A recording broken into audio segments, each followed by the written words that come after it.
Okay, good morning, everyone. Back to Shmuel Aleph. Who can remember what we were doing last week? Who can remember what you were doing 5 minutes ago? Okay, anyone remember what we were doing last week? Short-term memory loss. We were discussing the marriages of David and who he married, when he married, how he married them. Last week we started at least to compare the chapter 26, which is where we're up to, which is the story, a second story of David cornering Ssaul, to chapter 24, which we did a few weeks ago, where David literally corners Ssaul and cuts off the corner of his robe. And we were asking the question as to why the author of Tanakh sees fit to repeat a story, not the same story, but a very similar story, in great detail straight away. Because remember chapter 25, which was the story of Nabal and Avigayil and David's marriage to Avigayil and the other lady, and Michal's marriage to Paltiel, or not marriage to Paltiel, depending on which approach you take, was in brackets. It was a sort of almost an aside. So really chapter 24 and chapter 26 are comes one after the other. 26 obviously comes after 24. And what we started to do, and we're going to carry on, I'm going to recap and then carry on, is I'm going to show you all the comparisons between the two chapters, chapter 24 and chapter 26. And then we've got to ask the question, why? Why are we being told these things twice? Let's remind ourselves of chapter 24. I'll put chapter 24 on the screen for you now. There's chapter 24. Remember chapter 24, David was in Ein Gedi. Ssaul got told where he was. He took his men, and on the way, he needed to relieve himself. He went into a cave to do so. And it just so happens that the cave that he chose was a cave where David and his men were settled down. David then corners Ssaul in a compromised position, as it were, whilst he is doing what he needs to do, and he could have killed him. And instead, he cuts off the corner of his robe. And at the end of the chapter here, we see that Ssaul says, "You are more righteous than I. You've repaid me with goodness, and I've repaid you with evil. You could have killed me, and you didn't." And then they went off on their way. And we asked the question, why did they not go off hand in hand into the sunset? They're all friends again now, because Ssaul has realized that David is not out to harm him, and therefore Ssaul should leave off, as it were. But he doesn't. They go off their separate ways. The last pasuk on the page here, Jeffrey, last verse 23 of chapter 24. It's on the screen if you can't just find it.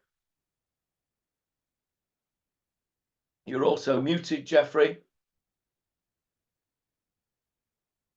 Mute. David swore to Saul. Saul went to his house, and David and his men ascended to the stronghold. So they've gone their separate ways. So we asked that question last time. Why did they go their separate ways? And why did they not live all happily ever after? And then we had chapter 25, which we're going to dismiss as being in parentheses, as being something which was inserted in there. And then we come to chapter 26, which is where we're up to now. There it is on the screen. And we will go through chapter 26 now and find, I didn't actually count them up, but a lot of parallels to chapter 24. Yes, Jeffrey? I think it's very significant that at the very beginning of chapter 25, it says that Shmuel died, and that was the end of an era. And Shmuel was responsible for anointing the first two kings of United Israel. And it begins a whole new era, in fact. That's my take on it. Now, I missed the sharing that you gave on chapter 25 completely, and I haven't read through it. But that was just how, to me, it was a very, very significant moment when Shmuel died. Okay, that's a very astute comment. We did touch on it, and if I'm not mistaken, if I recall correctly,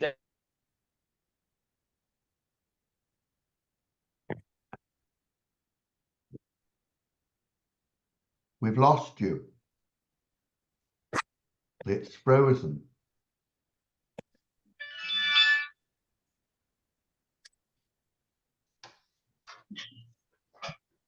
Okay, I think we're back. We're not back. Well, we're not back. No, you're frozen, Johnny. We can hear each other. We can't hear the rabbi. Gonna ring him. Ring him.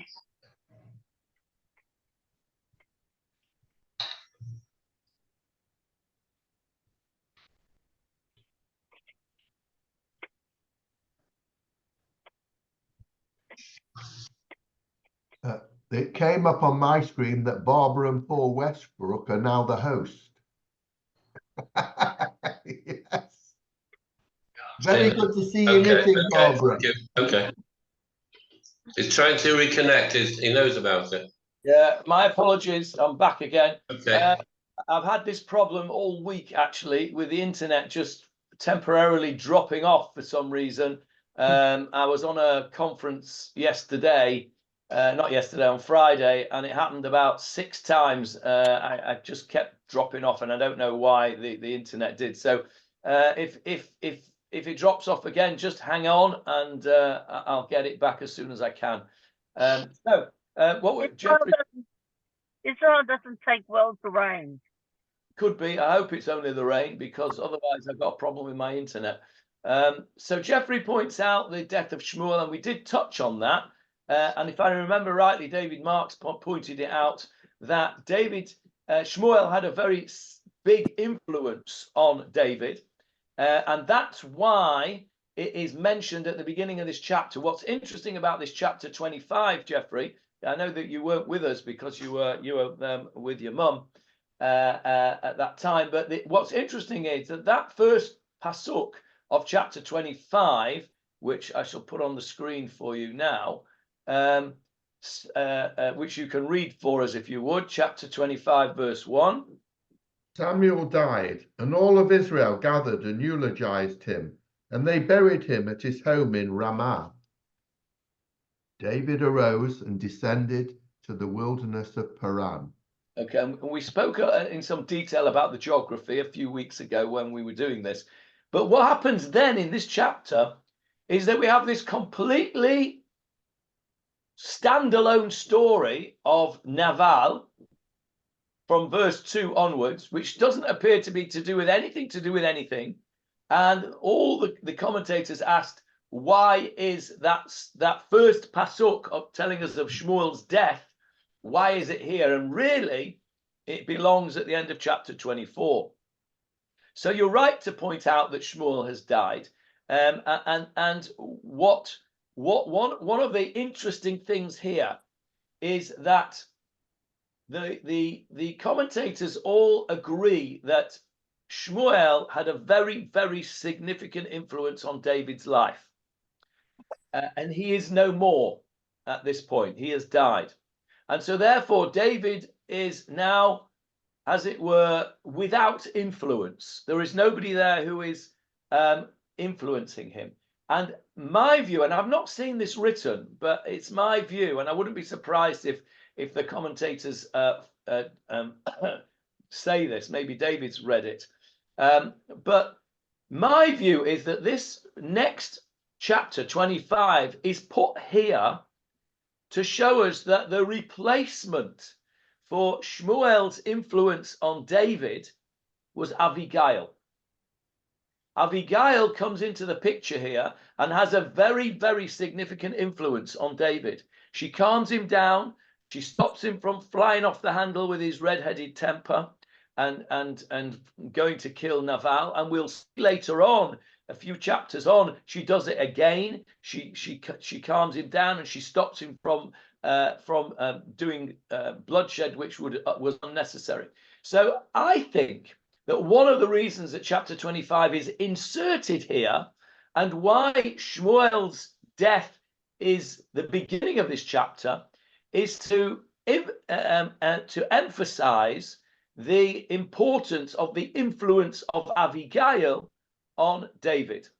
And I think that's where we see this chapter here. The chapter ends, if we go down to the bottom of the chapter, the chapter ends with David marrying Avigayil and also another woman, Nachinoam. And later on, as we see, Avigayil becomes a very important person in David's life. Yes, Jeffrey? I think it's become proven that a good man usually has a great woman by his side. Indeed. History has proven that. Indeed. Behind every great man, there is an even greater woman. We've all proved that, Jeff. And the contrary counts too. I think I once told you, I think I told you this story once before, but I was once at a Sheva Brochas where the hosts were somebody who some of you know, Jeffrey certainly knows him, was a very, very close friend and partner of mine, who is a very thin man, and his wife is a rather unthin lady. Okay, and the person who was making the Sheva Brochas, they were making Sheva Brochas, and the person giving the Dvar Torah was an Israeli and speaking in English. And of course, the Israeli speaking in English was in his mind, was translating from the Hebrew into the English. And he said the equivalent of, in Hebrew, he said the equivalent of behind every great man, there is an even greater woman. But of course, the word for great in Hebrew is Gadol. Gadol, which also means Big. big. So what he said was, behind every big man is an even bigger woman. He said in praise of the hosts. Well, it was really quite difficult to keep a straight face. But so whenever I hear that expression, behind every great man there is a even greater woman, I think of this Sheva Brochas, which was many, many years ago. But they are indeed both great people, and she is indeed bigger than him. Anyway, I digress. So Rabbi Steinsaltz begins the chapter 25 by saying that David is influenced by a wise woman, Avigayil. And when her husband dies, he can't wait to marry her. Right. Okay. That's how it ends. Indeed. Yes. So I think that the whole reason that this chapter is here is because of that. So and you'll see that that's relevant to my question. You'll see it's relevant to my question. What is my question? My question remains: why do we need chapter 26 if we've got chapter 24? So I'm going to go back now to the comparisons between chapter 24 and chapter 26.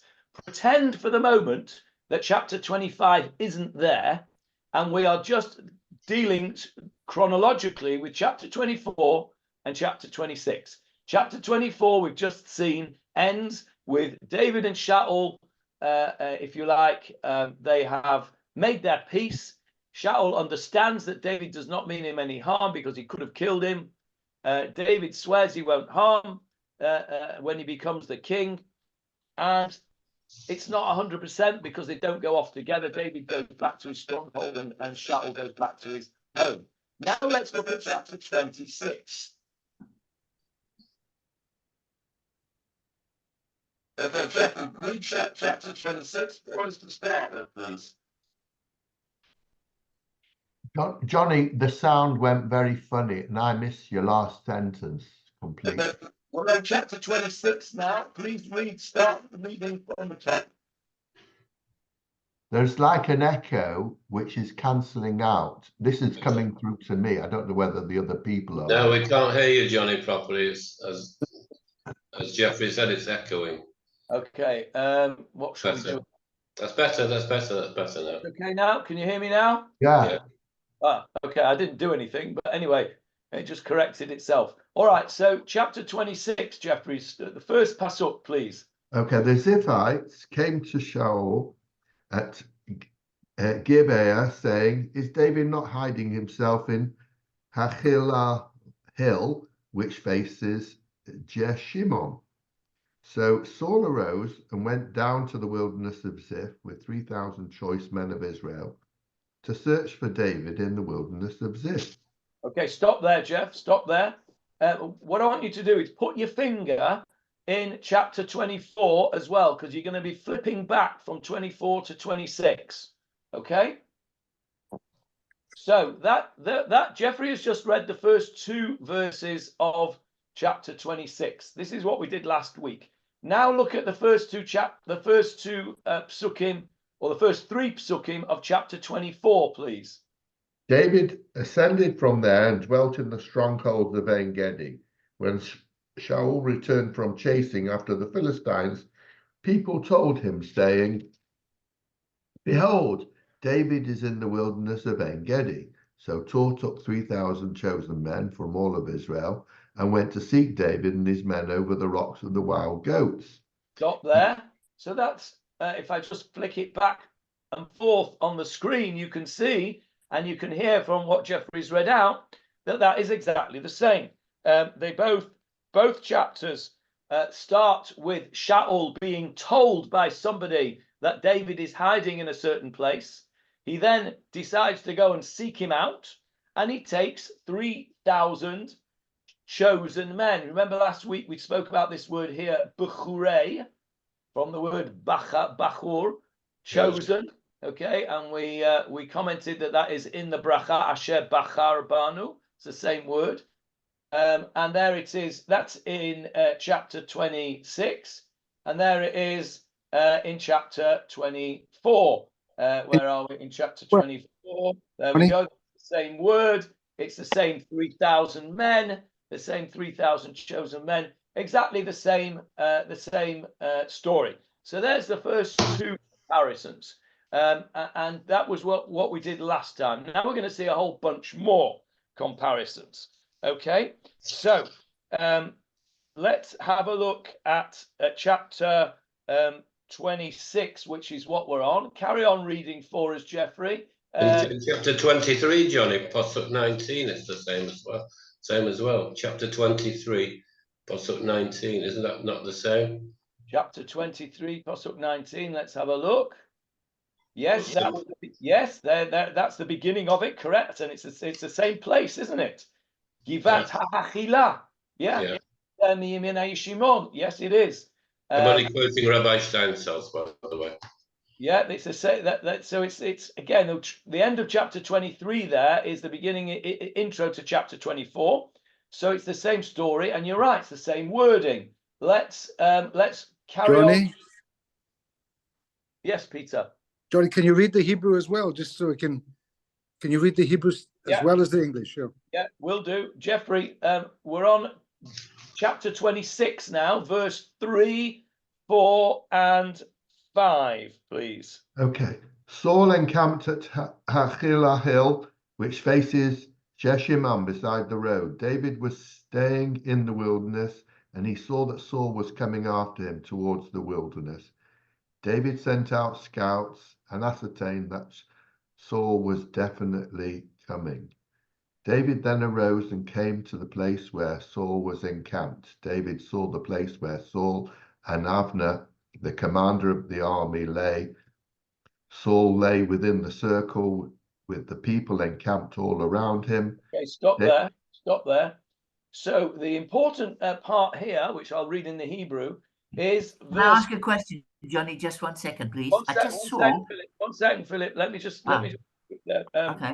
let me just read some of the Hebrew. The important part of the Hebrew there that Jeffrey has just read is in Pasuk Hey, verse 5. Vayakum David. David arose. Now that normally means Vayakum normally means to what in this context? Got up in the morning.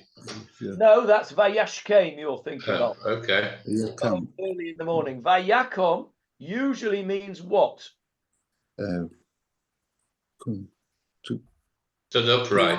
He arose. Yes, He stood upright.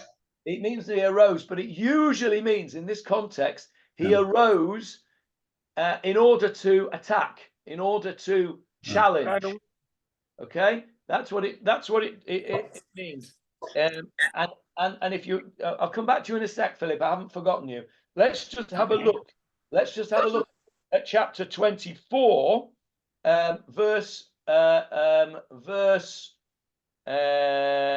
4. Where is it? He came to. Go on. And he came to So, the yeah, sheep. he came to sheep enclosures along the road, and there was a cave there, which Saul entered to relieve himself. David and his men were sitting at the far end of the cave. Yeah, next verse. David's men said to him, "Behold, this is the day of which Hashem said to you, Behold, I am delivering your enemy into your hand, and you may do him as you please." So David arose and stealthily cut off a corner of Saul's robe. Stop there. So this pasuk here in chapter 24 includes the same expression. Vayakum David, yeah. Vayakum David. You're frozen again, Johnny.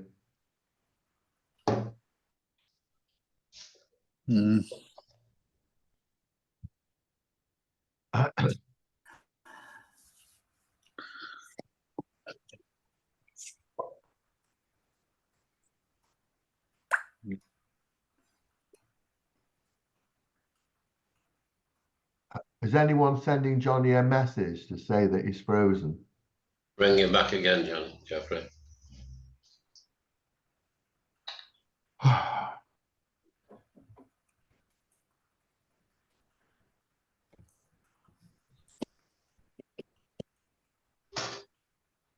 Barbara and Paul, You're frozen again. Okay, John.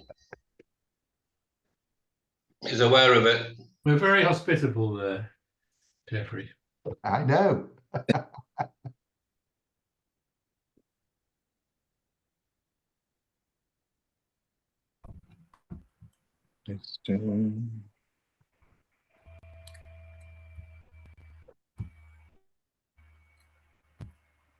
Well, I see that both Morris and Hannah are in cars. And Jeffrey's back again. I hope you're not too cold. No sound. You're muted, Johnny, now. Unmute yourself. I have returned. I'm going to try, if it happens again, I'll try and use my mobile hotspot as opposed to the Wi-Fi, but I can't guarantee it won't happen again. So we have this expression here. I'll put the screen on again. Bloody nuisance this, pardon my French. There's that expression in our chapter 26, Vayakum David. Same expression as we had before. David arose, Vayakum David, Vayavo el hamakom, and he came to the place. So now he's come to this place. The intention seems to be that he is going to arise. Why has he gone down there? He's going to go and challenge Ssaul and potentially attack him. And let's see what happens.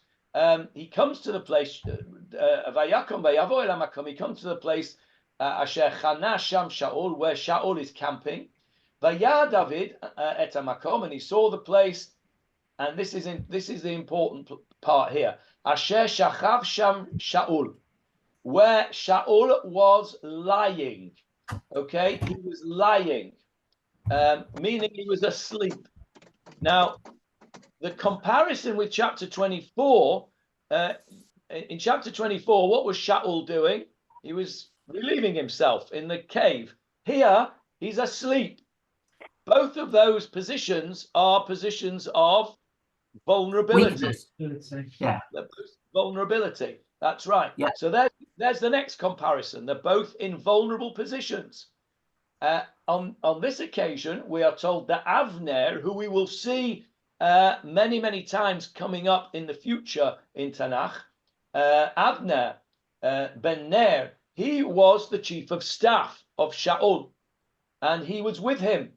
The Shaul shochev. I have to leave now, mate. Talk to you later. Say that again, Morris. I have to leave. That's me.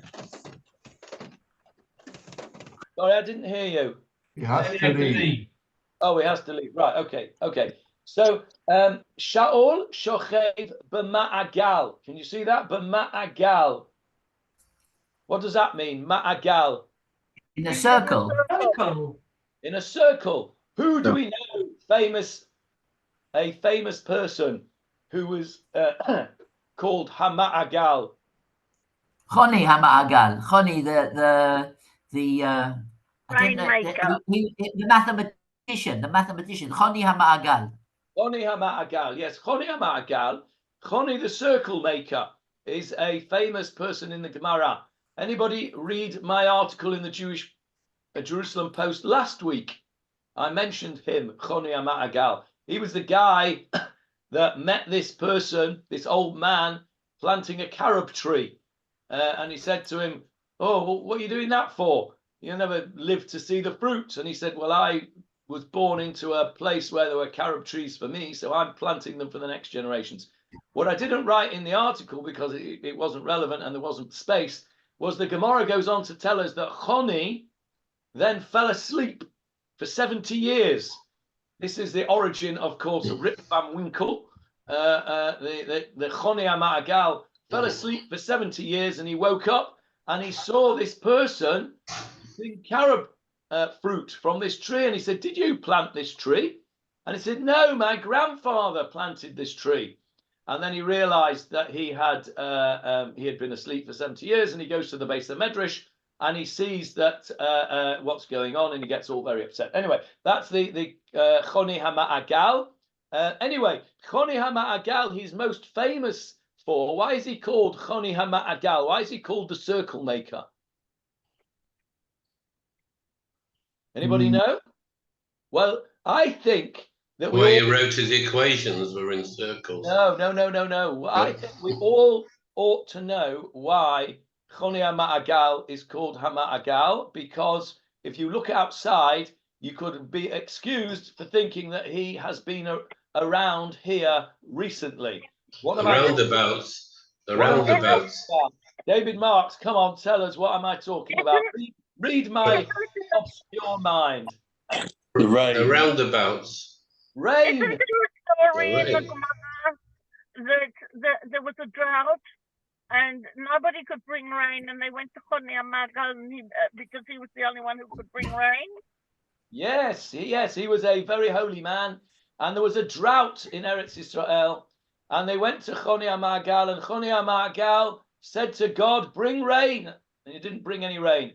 And eventually what he did was he drew a circle on the ground, and he stood inside the circle, and he said to God, "I am not moving out of this circle until you bring rain." And then God obviously thought that that wasn't a good idea for him to stay in the circle all his life. And the HaKadosh Baruch Hu brought rain, and the drought ended. And that's why he was called Choni Hama'agal. So if he is around, perhaps he would like to go away, because we've had enough rain for the time being. Thank you very much. That is You Choni. don't say that in Eretz Israel. You don't say that in Eretz Israel. No. I said for the time being.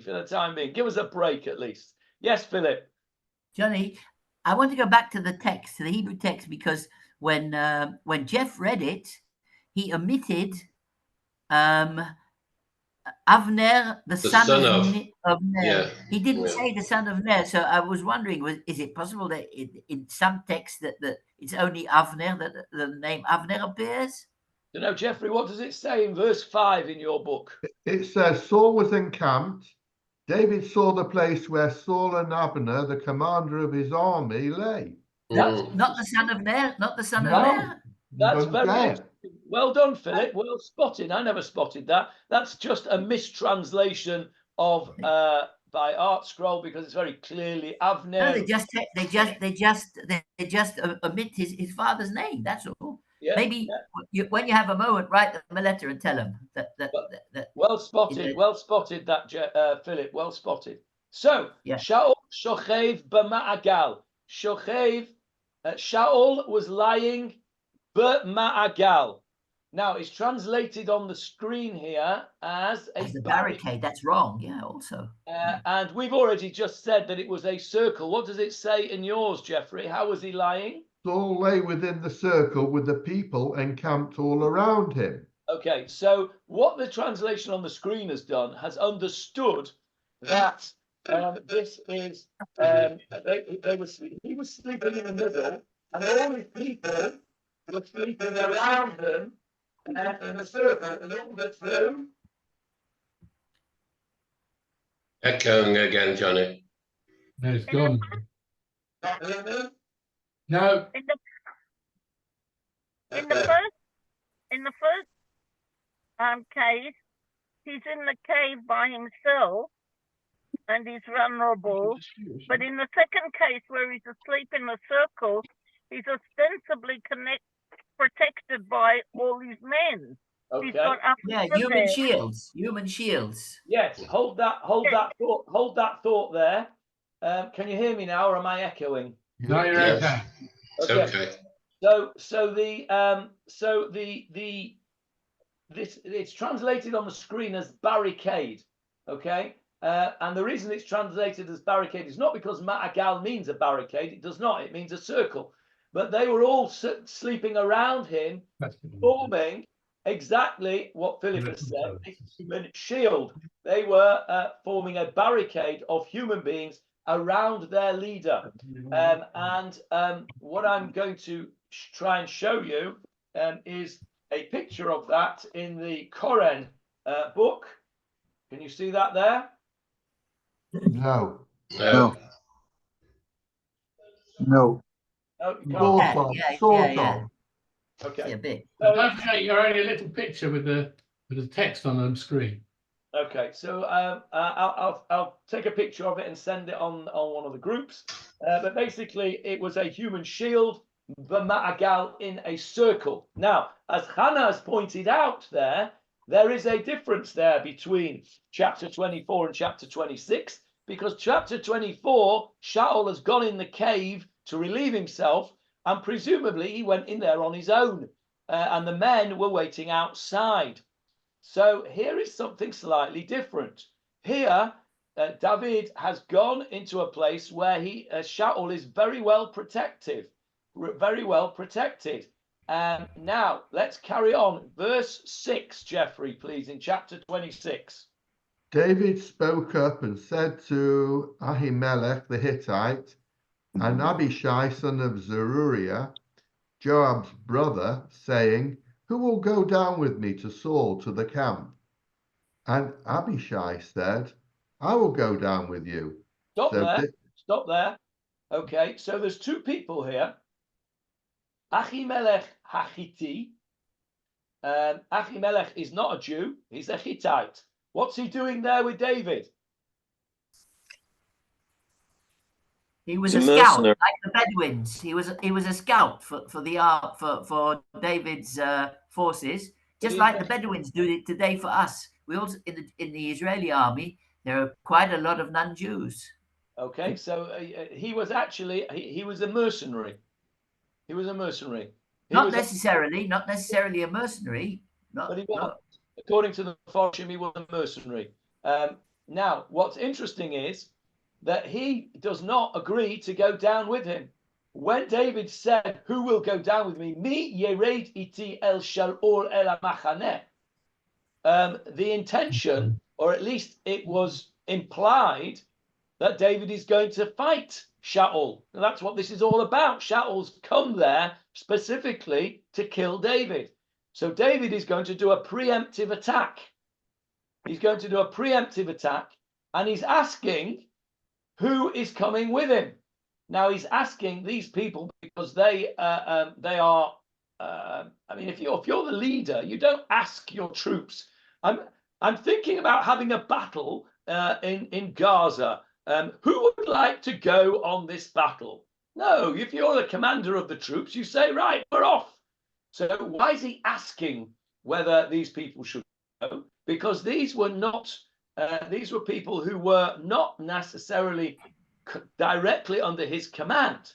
These were people who were, first of all, he's a Hittite, Achimelech, and Avishai, we'll see later on, is a very violent person. We'll see later on, Avishai is very violent. Now, Achimelech does not answer. Achimelech doesn't want to go. Why do you think he doesn't want to go? Why doesn't Achimelech want to go? Well, if he's a mercenary, he's not going to be looked on favourably, is he, by the Shaul's troops? Yeah, he don't want to start with the king. No. Start with the king. He's all very well being with David when he as a protection, but when we're talking about attacking, a preemptive strike, well, that's a different story. So Achimelech decides that he's not answering. He doesn't want to go. Avishai straight away says, "Ani erei dimach." I'll go with you. I'll go with you, and we'll see that Avishai. We'll see in a moment. Avishai is very keen to attack Shaul. Let's have a look at the next. Can I just? Yes, I'm just wondering. There's a place where David says that he's not going to take the kingship from Saul by force, because Saul is God's anointed, and out of his respect, love, whatever of God, he can't see himself taking the kingship from Saul by force. So possibly the people that are with David at the moment don't know what he's planning. He wants to go down there, but they're not quite sure what's he going to do down there. And okay. Okay, have a look at the next verse, and it'll tell you what they thought they were going to do. Verse 7. So David and Abishai came to Saul's people, and by the way, Saul's is in brackets, at night, and behold, Saul lay asleep in the circle, his spear plunged into the ground by his head, and Abner and the people lay all around him. Okay, verse 8. Abishai said to David, God has delivered your enemy into your hand this day. Now let me strike him with the spear, driving it into the ground with a single thrust. I will not need to strike a second time. Okay, stop there. So it's very clear from verse. You're frozen again.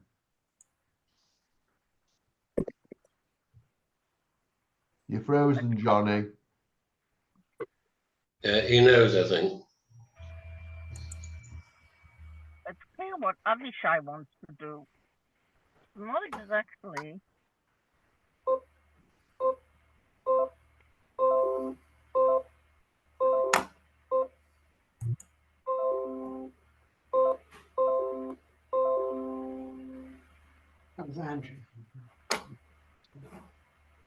I have to go because I've got a clash. So my apologies to the rabbi. I'll listen on the recording. Bye-bye, everybody. Bye. Goodbye. Bye. Shavuot Tov. Shavuot Bye. Tov. Bye-bye.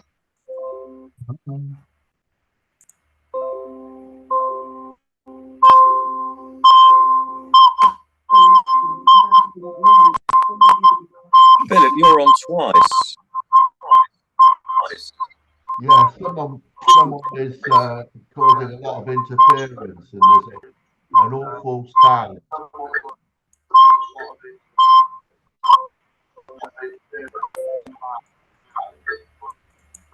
Right, sorry about that. Johnny, I think you might need turn one of the things off because there's an awful ringing sound. Yeah, I can hear.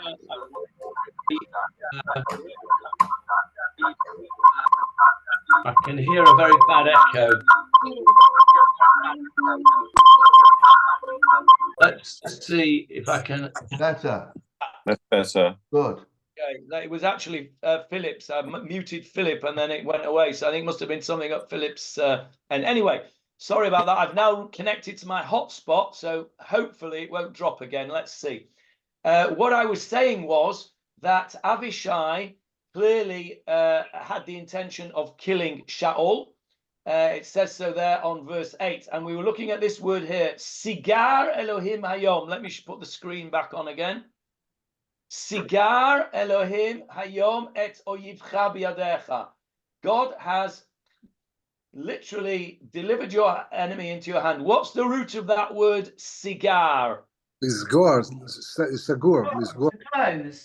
To close. That's right, to close. So literally, God has closed your enemy into your hand. Where do we have that word in a similar context in the Torah itself? I don't know. I'll give you a clue. We read it not yesterday, but we read it the week before. Oh, With Paro. yeah. Yes, and what does it say there, Barbara? I don't know. Maybe that Hashem delivered Paro into their hands. That was a good guess, but it's wrong. It's Okay. it's the opposite. David, tell us what it's. The people safely to the other side. What'd you say, Jeff? He delivered the people safely, the children of Israel safely to the other side. Yeah, but before that, what does it say, David? Sagar Aleichem Hamidbar. Pharaoh says, Vayugad lemelech Mitzrayim. And it was said, it was told to the king of Egypt, Ki barach ha'am, that the people had fled. Okay, does that sound familiar to you? Somebody told him. That's the same thing as what happened here. Shaul, somebody told him that David was where he was. And then he says to the people, Sagar aleihem hamidbar. The wilderness has closed them in. We're gonna run after them. We're gonna chase after them. Sagar aleihem hamidbar. The midbar, the wilderness, has closed them in. And this is the same expression here. Avishai says to David, God has closed your enemy into your hand, delivered your enemy into that. And he says, now I'm going to let me kill him with this spear. And I'll only need one go. I can do it in one thrust. Because why? Because he's asleep. And I won't even need to do it a second time. Velo eshne lo. And I won't need to do it a second time. Eshne, can you see that word on the screen? What's the root of that word? Eshne. Yeah, Shnei, twice. I won't need to do it twice. Shne. And that also tells us another root of a word, which you will be familiar with, the word Mishnah. What's the Mishnah? The oral law. It's the oral law, okay? Yes. And what do you do with the oral law, Paul? The learning, isn't it? You learn it. And where do you see the word shin nun for learning, or more precisely, teaching?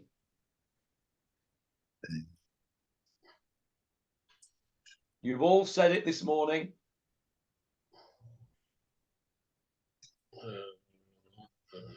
It's in Rabbi Shmuel. No.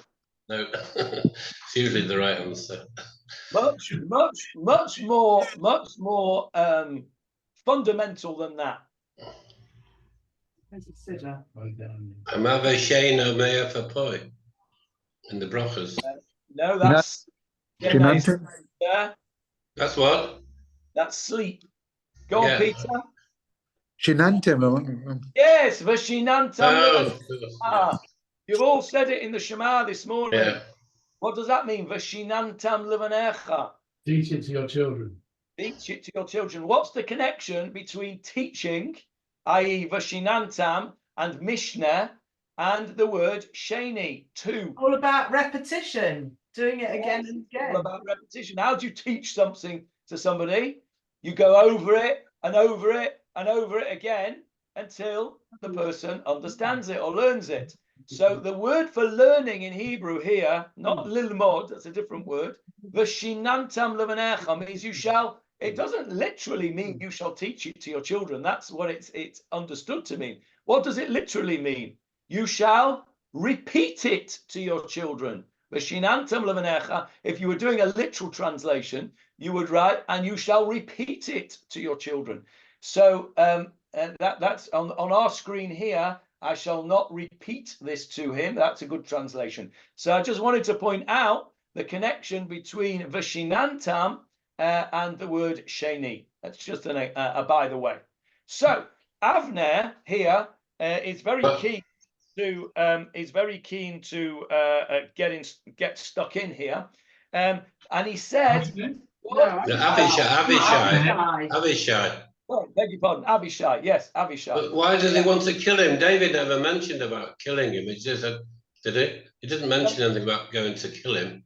No, he didn't. No, he didn't. You're right, and that's what Hannah was saying before she left. You're right. He didn't say that, but that's what Avishai understood was the point. What was the point of David going down into Shaul's camp? If it wasn't to kill him? That's Abishai's thought. We will know from chapter 24 that David is not intending to kill Shaul. And we'll see later in chapter 26 that he has the opportunity to kill Shaul and he doesn't do it. So Abishai didn't, you're right, Johnny, Abishai did not interpret David's intentions correctly. Abishai wants to kill Shaul. Yes, Jeff. But I think maybe David had a premonition when he saw everybody sleeping. Normally, when an army is encamped, they have sentries, they have lookouts. And he was able to evade all those. So maybe he felt that Hashem was with him. And maybe he felt that by sparing Shaul, he would have the respect of Shaul's men. Okay, excellent, Jeffrey. Just hold that because we're coming to exactly that in a little while. Just to confirm what you were saying, just read for us. We'll skip a few psukim and then we'll go back. Read verse 12, please. So David took the spear and the flask of water from near Saul's head, and they left. No one saw, no one knew, and no one awoke, for they were all asleep, for a deep sleep from Hashem had fallen upon them. Not there. So that's exactly what Jeffrey just said. Kodesh Baruch Hu caused them to all be asleep. And therefore there were no sentries, nobody awake. We'll come back to that in a minute, but you're absolutely right, Jeffrey. That was a very, very astute observation. It's there for us in verse 12. Now, let me go back to...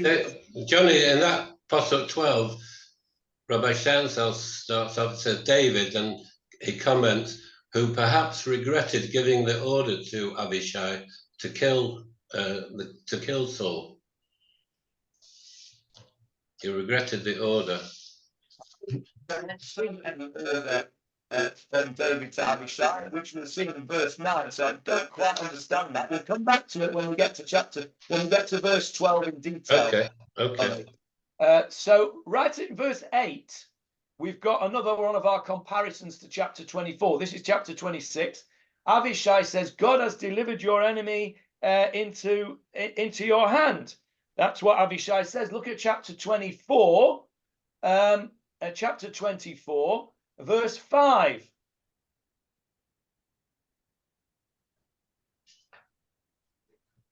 David's men said to him, behold, this is the day of which Hashem said to you, behold, I am delivering your enemy into your hand. And you may stop do there. him Stop there. as you That's it. please. Inei anochi noten et oyivcha biyadecha. Doesn't use the word sagal, but it's still handing the enemy into your hand. So there's another comparison between 24 and 26. Okay, but and this is where I don't quite understand that comment from Rabbi Steinsaltz. Let's go back to 26, our chapter. What does David say to Abishai? Abishai said, "Come on, let me kill him. I'm going to stick a spear right through him in one go." And what does David say? Verse 9, Jeffrey. But David said to Abishai, "Do not destroy him, for who can send forth his hand against the anointed one of Hashem and be absolved?" Stop. So Vayomer David al Avishai, Al tashchitehu. Do not destroy him. There's an interesting word. Al tashchitehu. What mitzvah do you know that has that word in it? Baal Tashchit. Baal tashchit. What does that mean? What does that mean, Barbara? I don't really know, I'm afraid. Oh, well, you knew about Baal tashchit. I know. What's Baal tashchit? Anyone? There is a mitzvah. Tell us, David, what's Baal tashchit? What we're guilty of every year on Lag BaOmer, or certain people are guilty of every year on Lag BaOmer, which is one of the reasons I oppose it. Okay, that I know what you're talking about because I have said that Lag BaOmer is a particular cause. Wanton distraction. Yes, Baal Tashchit is to destroy something. You're not allowed to waste anything. If you throw away food, that is Baal Tashchit. You're not allowed to throw anything away. And it is it's an Avera Dioraita. And David has alluded to where it comes from. It is a Torah prohibition to waste things. So just as Jeffrey and I have had it injected into our DNA not to waste anything, as many of us have because of our upbringing, it is actually a mitzvah in the Torah or a lotas. It's a transgression of a Torah transgression to waste things, and it comes from where? Anybody know where the origin of this mitzvah dioraita of not wasting, particularly it's talking about food actually? With the manna, with the man. No. No. Okay. What does David mean for Lag BaOmer? What's the wasting? The burning of the... You'll see what he means when we answer this question. Yes, Jeff. Okay. I think it's Yehuda's sons. That's wasting seed, that's true, but that's not the origin of this Avera. Okay, come on, David. Tell us the full Monty. Oh my God. Laws of warfare, where you're not allowed to wantonly distract property. Well, not property. The things in the field when you're particularly what in the field? Particularly trees. Particularly what type of trees? Fruit trees. Fruit trees, yeah, fruit trees. So there is a halacha of warfare, v'hayaki tavo el haaretz, when you will come to the land, and you will you are not allowed to cut down fruit trees. And by the way, that is a halacha which we must be careful about in this country, because if you buy a house and in the garden is a fruit tree, and you want to uproot that fruit tree because you want to build something on it, you're not allowed to do that. If you're going to uproot that fruit tree, you have to do it in a way that you can then replant that fruit tree somewhere else. And I was really, really angry with my neighbor who is currently doing a shiputz. Frozen. That'll teach him to get angry.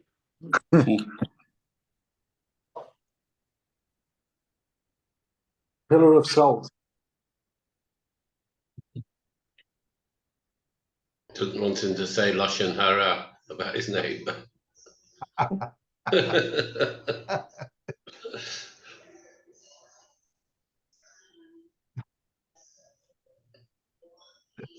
It's a mess when you go to Johnny's house. It's like a building site next door. It's been like that for about 2 years.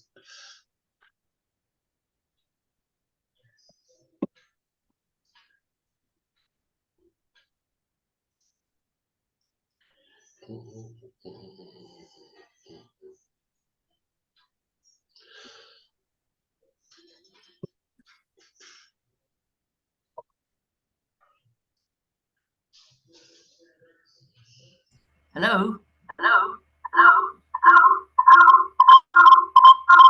Philip, you've got two appliances on. One is muted and the other one's ringing out, deafening us.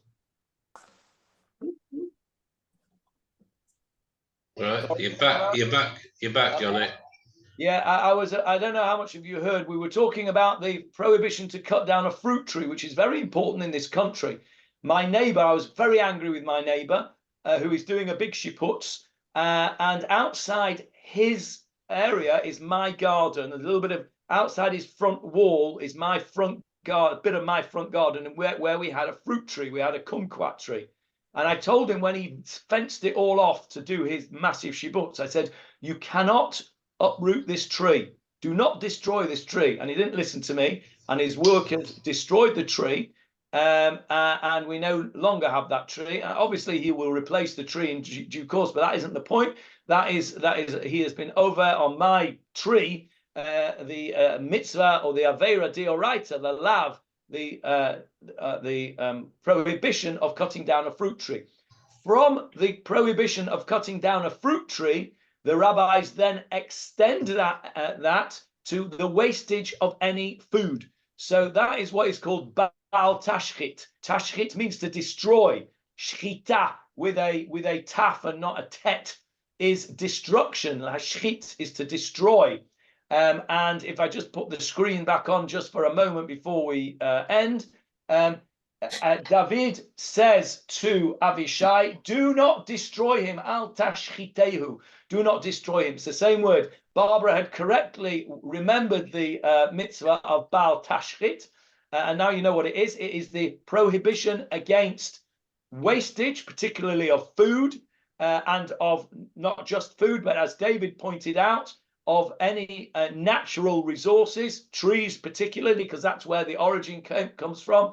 And David's particular beef about Lag BaOmer is that people make bonfires by destroying wood, which they don't need to destroy, and also polluting the environment. And of course, David is quite right that we should not be doing those things on Lag BaOmer, because there is very little source for the minhag of burning things on Lag BaOmer. If you're going to burn things, don't be burning things that you shouldn't be burning, i.e. Natural resources. And in particular, don't make a racket outside my house playing loud music till 3 o'clock in the morning. Okay, that's a secondary issue of Lag BaOmer, which is also relevant, but not necessarily. And the police will do nothing about it because they claim that Lag BaOmer is the one day a year, 2 days a year, Yom Ha'atzmaut as well, where one is allowed to make as much noise as they want to all night. Okay, so there's David's soapbox for today, but I'm glad I was able to give him the opportunity there. Thank you. But where do you live, David? It sounds a great evening. Yeah. Up until 10:30, 11 o'clock at night, it's acceptable. But you have all these arsim who don't have a clue what Lag BaOmer is, and they come and they make a racket and a half, and there's hundreds of them, and it is just horrible.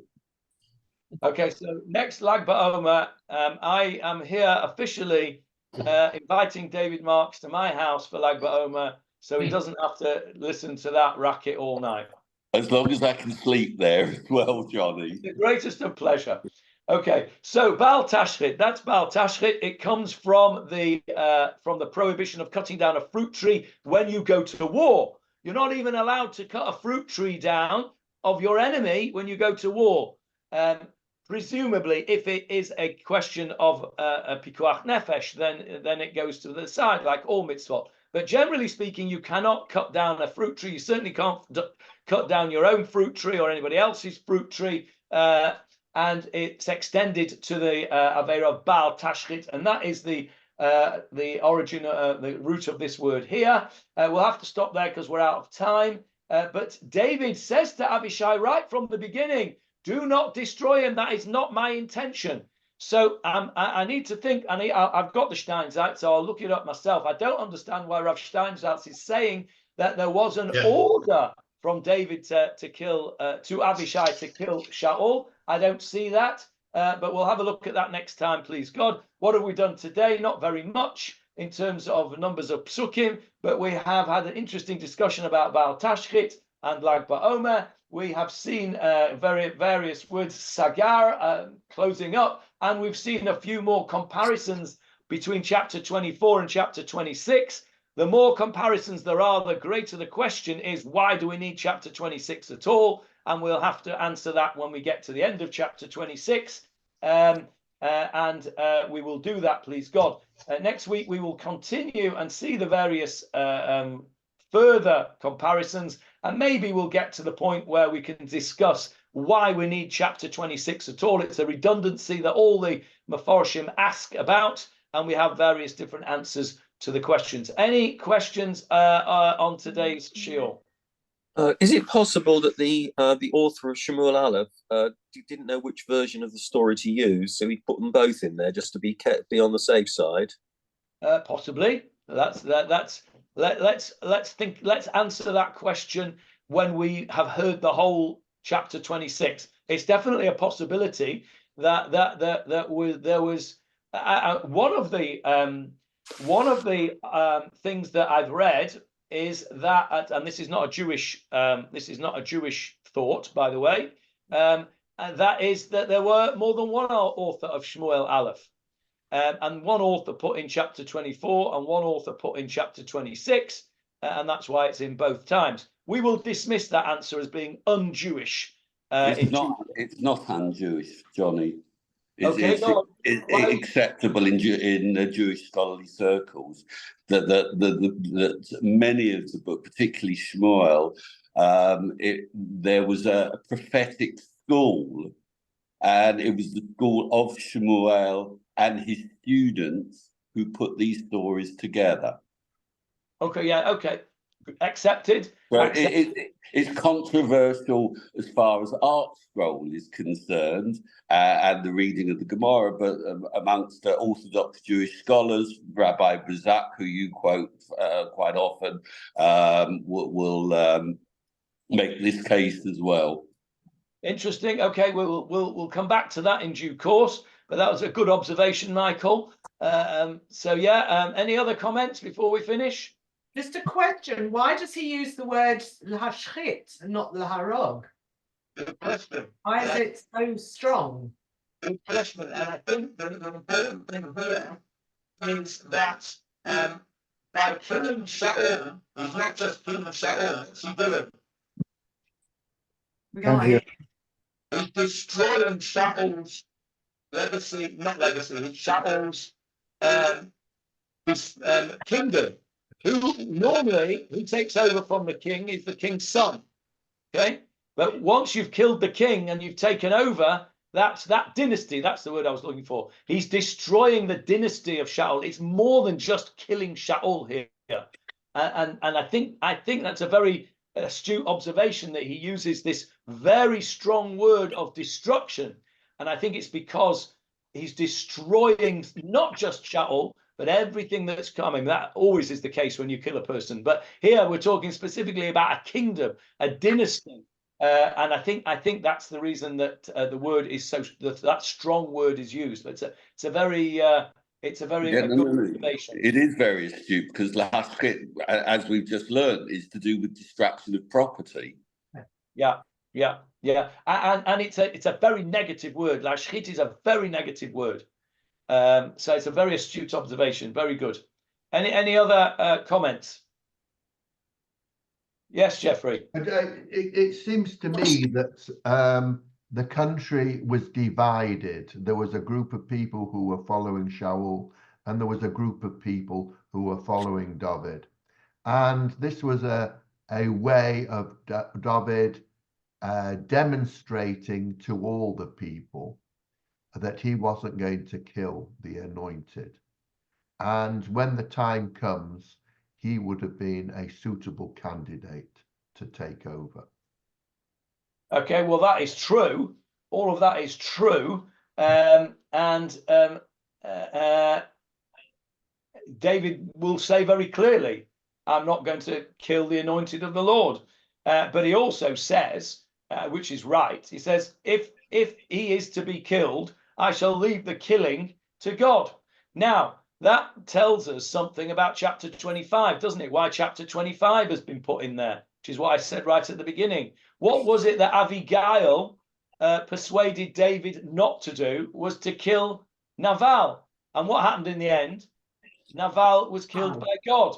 And so Avigayil's positive influence is seen here. Although you will argue that he said the same before he met Avigayil in chapter 24, and that is true as well. But it is concreted, if you like, by the influence of Avigayil, which is why I think chapter 25 is where it is.